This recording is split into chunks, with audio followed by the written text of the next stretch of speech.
When negotiating deals with sellers, always trust, but always confirm.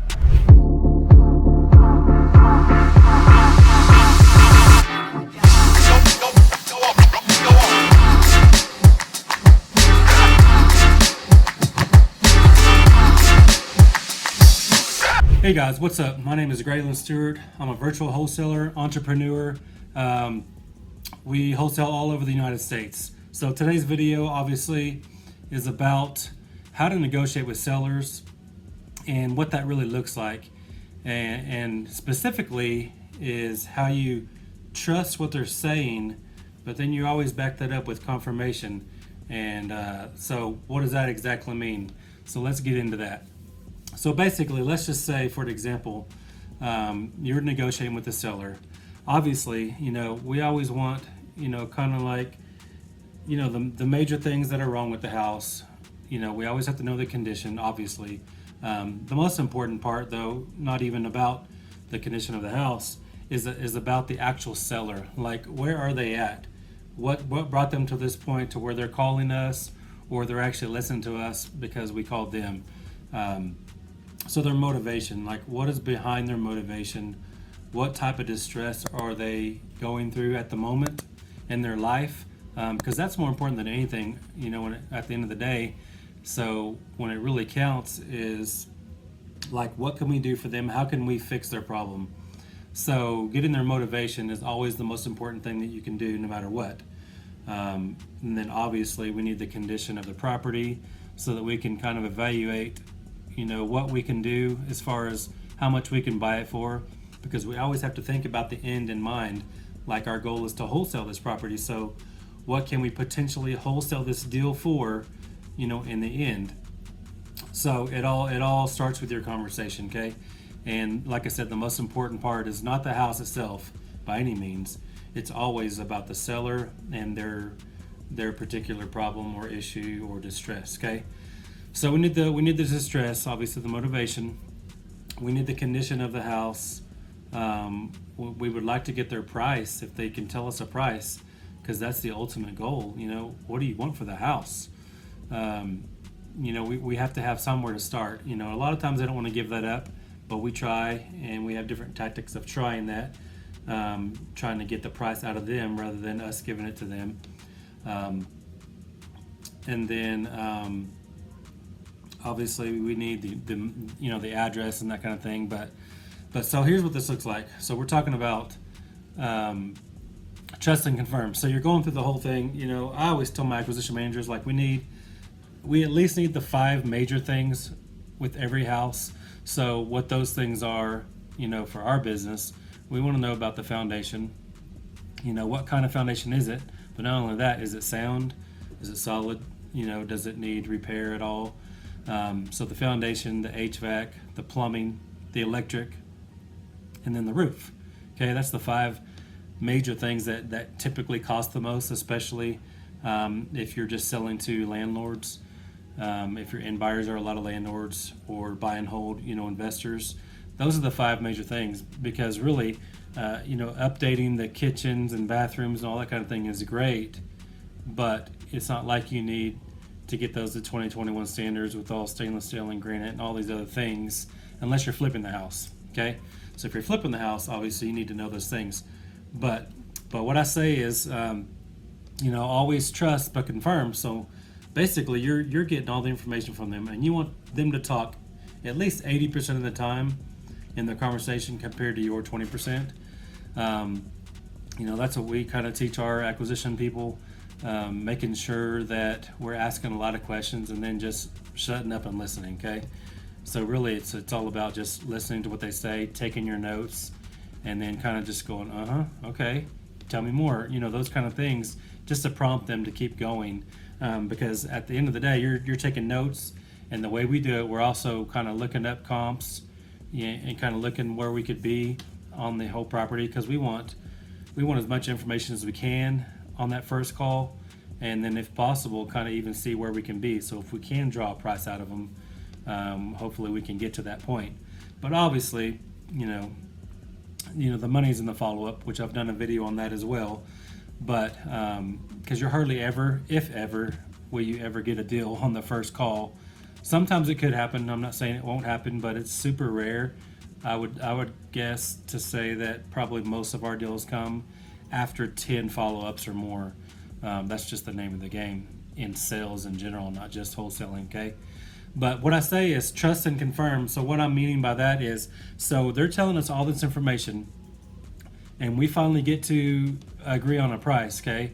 And you're basically trusting everything that they tell you, because that's how it works in virtual wholesaling, especially because we're not physically seeing the house. Most of the houses that we do, we never see them at all. We never meet the seller in person. We never meet the buyer in person. And all we have is our boots on the ground that get us the pictures and the videos that we need, okay? So we're trusting everything that they're telling us, and we're confirming that later with our boots on the ground compared to the pictures. So when you get your pictures and video back from your boots on the ground, it's important to really go through those, kind of look at it side by side with the notes that your acquisition manager took.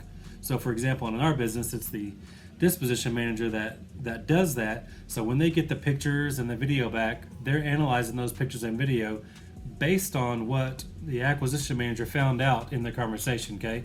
So they said the roof, was replaced 3 years ago, and you're looking at the pictures, and you can see that there's obvious shingles missing. Maybe it's got corrosion on it because it's so old. Maybe the shingles are deteriorating even. So obviously, we trusted what they told us. We based our price based on a 3-year roof, and now we find out that the roof definitely needs to be replaced, okay? So what I'm saying is all this, you want to do all this work initially, because if you do have to renegotiate, it's all about that first conversation. Mr. Seller, we trusted everything that you told us, and I'm not saying you lied to us by any means. I'm just saying, I know that you thought the roof was maybe 3 years old, but actually when we had, our associate go out there to get the pictures and the video, it definitely looks like that roof is super old and it 100% needs to be replaced. We even pulled it up on, Google Earth to zoom in on it a little bit closer, and we're definitely going to have to replace that. So that just postures your renegotiation, your lower price. Because when you do renegotiate, you never want to go in and just ask for a lower price. You have to justify that price with something, okay? So that's why initially when we get the contracts, hopefully most of the time, to be honest, most of the time, sellers, if you do it right, sellers are going to tell you everything. But if they do happen to miss something like the roof for that example, that just helps you on your renegotiating whenever you have to get a lower price. You're saying, hey, we bought this house, we agreed on this price based on these facts. These are the facts that you told us, but here's the reality that we're seeing with the pictures and video. Therefore, we're going to have to get it closer to this price instead of the original price we agreed on. So obviously you can understand our point of view. We're buying it and purchasing it, agreeing on that price based on what you told us.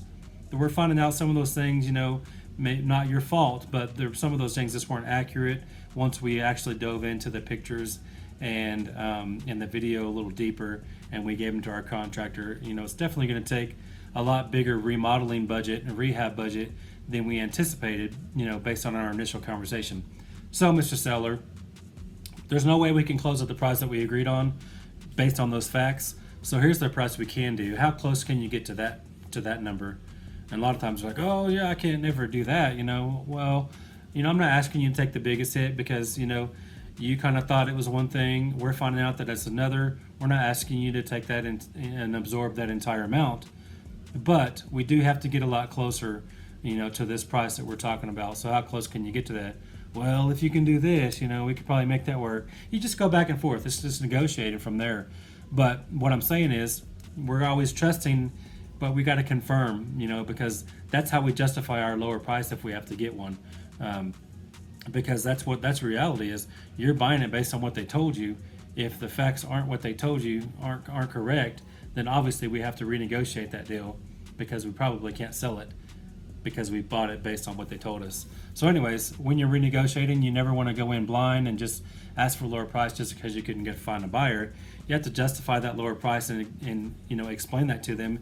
Usually sellers are very reasonable. They understand, like, yeah, that does make sense.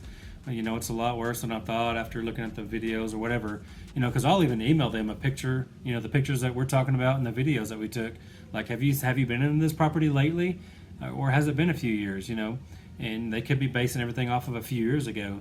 But so we'll email that stuff to them a lot of times, just so they can see what we're seeing, so they don't think we're just talking, you know what I mean?